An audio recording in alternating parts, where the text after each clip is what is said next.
So you want to know which RV memberships we use to save money on places to RV? Well, let me show you.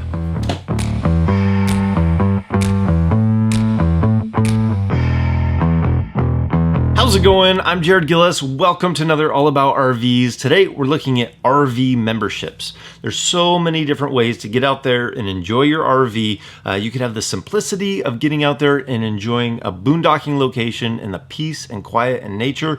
And then you can have the other end of the spectrum where you go and spend over $100 a night at some RV resort with all the amenities and different things to explore around that area. And then you have all the different levels in between those two ends of the spectrum.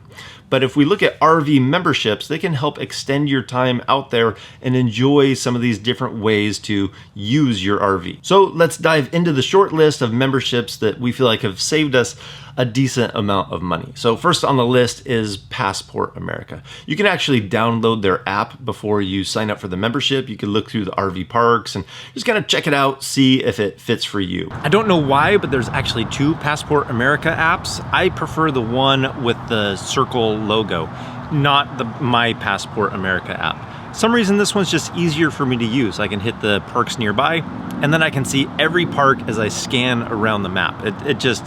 I'm not limited by distance, so that's the one I like if you're gonna check it out. But the main gist of it is it's $44 a year, and it gives you access to 1,800 RV parks where you can save 50% off what it would normally cost for an individual night. So when we want to use this membership and we see a location that we want to go to or a place that we're passing through, we'll open up the app and it'll give you all the pins of the locations of the RV parks that are in this membership. Now, none of these RV parks are actually owned by Passport America, so we're gonna have to go in and read some of the rules of when we're allowed to stay at these parks. That's the one catch. You get to save 50%, but each one will have their different criteria of when that is available. So let's look at a quick example. If we pull up the parks in the Texas area, let's say we want to stay at the Trinity Bay RV Park, and we can see that the regular rate is $35.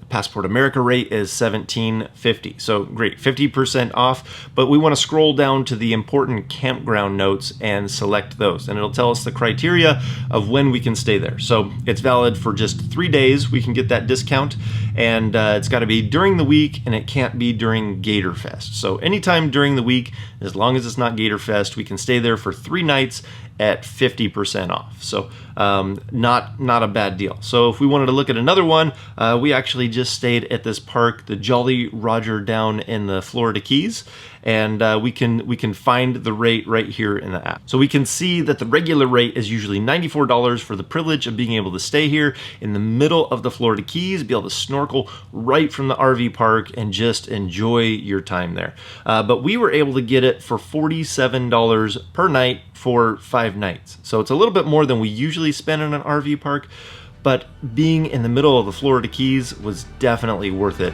for that price.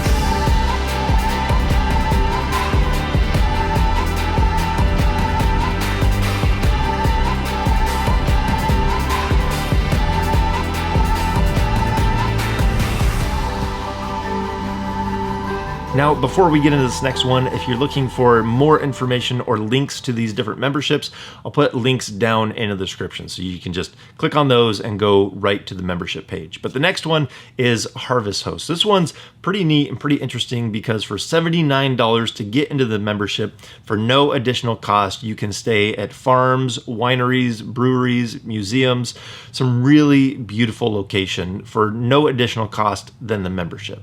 Now this one's typically going to be a shorter stay. They usually recommend only staying 1 night. So if you're traveling through somewhere and you're looking for a place to stay just for 1 night, and rather than going to a Walmart parking lot, you'd rather stay somewhere that's quiet, scenic, and extremely interesting, then Harvest Host is probably right up your alley. You'll be more than likely boondocking there and enjoying the peace and quiet at one of these farms or wineries, but very, very beautiful locations. I was just checking, Harvest Host actually has a 100% money back guarantee. So if you don't like it, you can get your money back. So how can you go wrong with that? Now, the next membership is one that we have saved hands down the most amount of money in. It also costs the most amount of money up front, and I have a hard time recommending it. This is the 1,000 Trails membership. I have a hard time recommending it because the campgrounds can be hit or miss. The membership system can be extremely confusing, and the locations aren't always exactly where you might want to be. Now, to try and keep things simple, we'll just look at the membership that we have. They have all the different kinds, the Elite, the Platinum, the Odyssey, but we're just gonna look at the Zone Pass. So if you go to their website, you'll see the Zone Pass. You can buy a zone.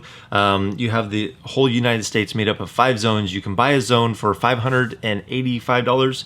You can oftentimes get it on sale for around $500. And you can stay at any of those parks in the zone for 2 weeks. Now, if you've stayed there for that amount of time, you have to leave their system for a week, and then you can go back to any of those parks for additional 2 weeks. And you can continue that cycle for as long as you want. If you wanted to go from park to park, you can stay in those parks for up to 4 nights. As long as you don't go beyond 4 nights, you can just go right into the next park and stay in the system and not have to pay anything other than the yearly dues that you paid, the $585 for the membership. Now, you can see pretty quick that this membership would not be good for people that just go out on the weekends and use their RV or go out for week-long trips. It's just way too expensive, and these probably aren't the parks that you're gonna be aiming for anyways. But if you're full-time in your rig, or if you're going to take an extended trip where you're gonna be out there for 2, maybe 3 months, this is a way that we use this membership to be able to slow down and not have to pay all those nightly fees at all those parks. We have our yearly membership, and we can slow down if we enjoy an area and stay for a couple of weeks and just slow down that process to enjoy what we're doing while we're traveling. Now, if you were traveling outside of that zone, you can also add the other zones. You can add on a zone for $58. So you could keep adding all the zones till you add up to the 5 zones. And there's also different levels and different things that you can do in there, and encore, and really it can get really confusing, and the list could go on and on. I'm not gonna dive into all the details, but the reason that we still enjoy this one is it just helps us to slow down.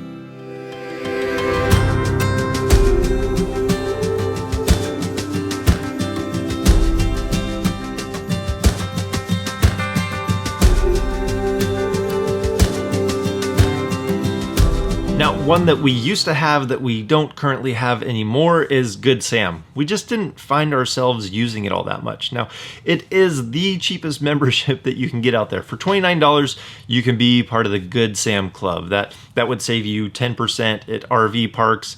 You can save at Camping World, which usually we can find the products cheaper somewhere else. You can save 5 or 8 cents on diesel if you go to Flying J and Pilot, I believe it is. But we just didn't find ourselves using it, so we didn't re-up on that one when it came due. So there's also AAA. A lot of people that like to get that Good Sam 10% discount at some of their parks, oftentimes they'll offer AAA too. So that's definitely worth looking into. If you already have AAA, you might already be getting that 10% discount at those places that Good Sam would be available also. Now, here is a quick tip for using all these memberships, except for exclude Harvest Host from this, because a lot of these parks, if you want to find out more information about them before you get there, because Passport America parks, they're not owned by Passport America. They're individual parks, and so you never know what you're going to get until you get there. Well, if you use something like Campendium, I love Campendium, obviously. Do the Campendium channel too, but you can check out those locations for Passport America, for 1,000 Trails, and you can get some reviews and see some pictures so you know what to expect if that's a place that you want to go to. So when we're picking a place on Passport America, we'll look at it there. If we like the stuff there, I'll usually check it out on Campendium, and if we like it there, then we'll give them a call and make our reservations. We even do the same thing with 1,000 Trails, because like I said, it can be hit or miss with those parks, and it's nice to know what you're getting into before you book your reservation and go there and spend the time. Well, I think that's going to do it for today. I hope you guys find a membership. If you're looking for a membership, find one that will help save you money. I mean, that's really the point of why you should be signing up for one. So if you like this video, give it a thumbs up. If you want to see more videos about RVing, then hit that subscribe button. And if we don't see you on the road, hopefully we will see you in the next video.